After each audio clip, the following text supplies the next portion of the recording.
ናሆም ልጁን እንዳገኘ ምሩ ስታውቅ ምን ተሰማት? የብዙዎቻችሁ ደግሞ እንግዲህ እንትን የሰኒና የጆከር መጋባት ነው እያስደነቃችሁ ያለው የጽናት ድራማ ላይ ሰኒና ጆከርን ብቻ የሚመቿችሁ፣ ጽናትና ኪራይ ብቻ የሚመቿችሁ የተለያያችሁን ምርጫቸውን በተለይ ደግሞ ልክ እኔ እንደተናገርኩት በባለፈውን ብላችሁ ነበር፣ እኔም ብያችሁ ነበረ ማናት ሀናና ክብሮም ይጣበሱ እያላችሁ ነው። አዎ ይጣበሱ፣ ለዛውም እንትን ላይ በመጥበሻ ላይ አድርገው ጥብስብስብስ ይደራረጉ። እኔ ራሴ በጣም ነው ደስ የሚለኝ፣ ምክንያቱም ሁለቱ ብቻ ናቸው ሲንግሎች ማለት ነው። አም ሲንግል ትላላችሁ ማለት ነው። እንግዲህ ያው እናቶች ተውኝ፣ እኔ በአማርኛ ባወራ ይሻለኛል፣ ወደ እንግሊዝኛ ከገባሁኝ ይነስረኛል፣ ያዞረኛል። ሰላም ውድ የተከበራችሁ የቻናሌ ተከታታዮች እንዴት ናቸው? ከኔ ጋር ሁሉ ሰላም ነው። ሰላማችሁ ይብዛልኝ ባላችሁበት ውድ ቤተሰቦቼ። ለዚህ ቻናል አዲስ ከሆናችሁ ሰብስክራይብ አድርጋችሁ ቤተሰቡ ነባሮች እንዴት ናችሁልኝ? እንኳን በሰላም መጣችሁልኝ ብያለሁ። ለዚህ ቻናል አዲስ ከሆናችሁ እንደተለመደው ሰብስክራይብ አድርጉ። በቅርብ ቀን በዚህ በረመዳን ውስጥ 20 ሺህ ሰብስክራይብ እንገባለን ማለት ነው። የዛን ቀን 20 ሺህ ሰብስክራይብ ከገባሁኝ እንግዲህ የማደርገው ምን እንደሆነ ራሱ ማወቅ አልችልም እና በጣም ከባድ ነው። ዳቦም ቢሆን ጋግሬ በቃ የ20 ሺህ ሰብስክራይብ እንትን አከብረዋለሁ ማለት ነው። በቃ እናንተ ብቻ 20 ሺህ ያስገቡኝ እንጂ የረመዳን ጾም ፍቺ ላይ ኤድ ላይ እስከዛ ድረስ 20 ሺህ ከገባሁኝ በዳቦ እናከብረዋለን ማለት ነው። ሰምታችኋል ማለት ነው።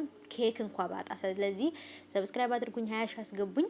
የምወዳችሁ ማከብራችሁ ቤተሰቦቼ ማለት ነው እና ባይቦቼ ዛሬም እንግዲህ የመጣሁት በጽናት ድራማ ላይ ነው። በተለይ በብዙዎቻችን ውዴታን፣ አድናቆትን፣ በጣም ቤተሰባዊነትን ያገኘው የጽናት ድራማ ዛሬም እንደቀጠለ ነው። እንግዲህ ክፍል 200 ምናምን የገባ እጅግ በጣም ተወዳጅነትን ያገኘ በተለይ እውቅናን ያገኘ በቃ የጽናት ድራማ ቲክቶክ ላይ ጽናት ብላችሁ ብትጽፉ የጽናት ድራማ ነው የሚመጣው።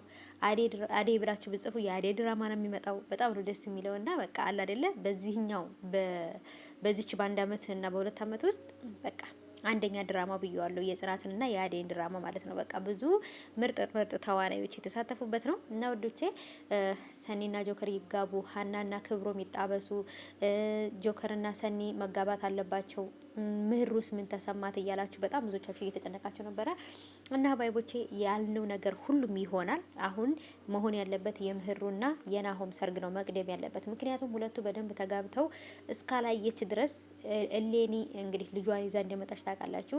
በዚህ ምክንያት ደግሞ ምህሩ በጣም ትልቅ ስትረስ ውስጥ ናት ያለችው። ምክንያቱም የልጁን እናት አግኝቷል፣ ልጁን አግኝቷል፣ እኔን ተወኝ እና ስለዚህ ውዶቼ እሷ እንደዛ ያለች ከምትጨነቅ ሁለቱ መጀመሪያ ይጋቡ። ሰኒና ጆከር ኦሬዲ ያው በመሀላቸው ያለው ስዊድንና ይሄኛው ልጅ ናቸው እንጂ ሌላ ነገር ማንም የለም። ስለዚህ ከዚህ በኋላ ፍቅራቸውን ሊጠብቁ ይገባል። እነሱ በመዘጋጃ ተጋብተዋል። ሰኒና ጆከር እኮ ተጋብተዋል። ቤተሰቦቼ ክብሮም ማነው ጽናትና ኪራም አሁን ላይ ጽናትን እንግዲህ በባለፈው በትናንት በተለቀቀው ክፍል አላየናትም።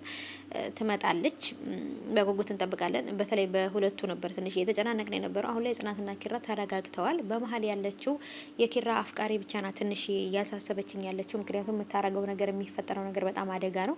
ቢሆንም ግን ደግሞ ካለፈው ነገር ተምረው ትዳራቸውን ፍቅራቸውን ይጠብቃሉ ብዬ አስባለሁ። ጽናትና ኪራም ምህሩም ደግሞ ታማሚ እስከሆነች ድረስ በደንብ ራሷን ልጠብቅ ይገባል። በማይሆን ነገር ወይንም ደግሞ ገና ይፈጠራል ብላ በመጨነቅ ራሷን ማስጨነቅ ራሷን እንትን ማለት ስትረስ መክተት አለባት ብዬ አላስብም።